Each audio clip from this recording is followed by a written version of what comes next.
Татинском Улусе, Якутии, открыли модульный спортзал по программе «50 спортивных залов в Дальневосточном федеральном округе». Эта программа и проект «Киокусинкай в школу» реализуются при поддержке Юрия Трутнева. Инициатором проекта является трехкратный чемпион мира по киокусинкай карате Хаит Мантаев, который посетил открытие зала в Тате.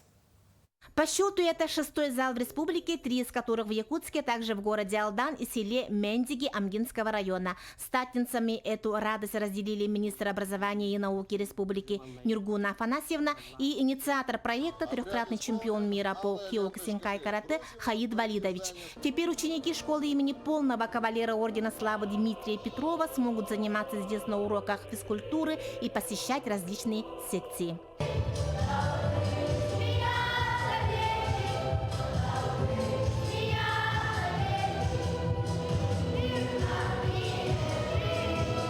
Общая площадь постройки составляет 360 квадратных метров, 220 из которых сам спортивный зал. Объект за короткий срок построен предпринимателем Семеном Филатовым. Почетный гость куратора проекта Хаит Мантаев отметил, что модульные спортивные залы возводятся в тех школах, где ограничены условия для занятий. Что такое киокусинкай? Это вид спорта, это дисциплина, это система, где гармонично развивается личность.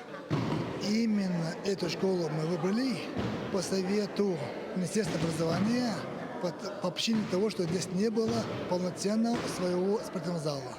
Важно построить спортзал не там, где мы хотим, а там есть острая необходимость, востребованность. Бурные эмоции всех присутствующих вызвало показательное выступление детей из Якутска, занимающихся этим мужественным видом спорта. Некоторые парни уже имеют отличительный пояс. Самому маленькому спортсмену 9 лет, 2 из которых он посвятил занятиям карате.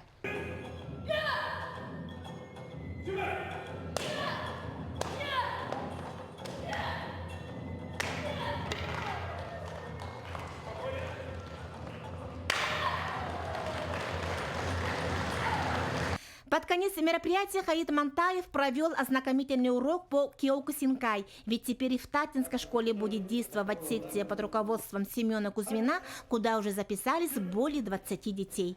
Жанна Бурмистрова, Парасковья Татаринова, Татинский Улус.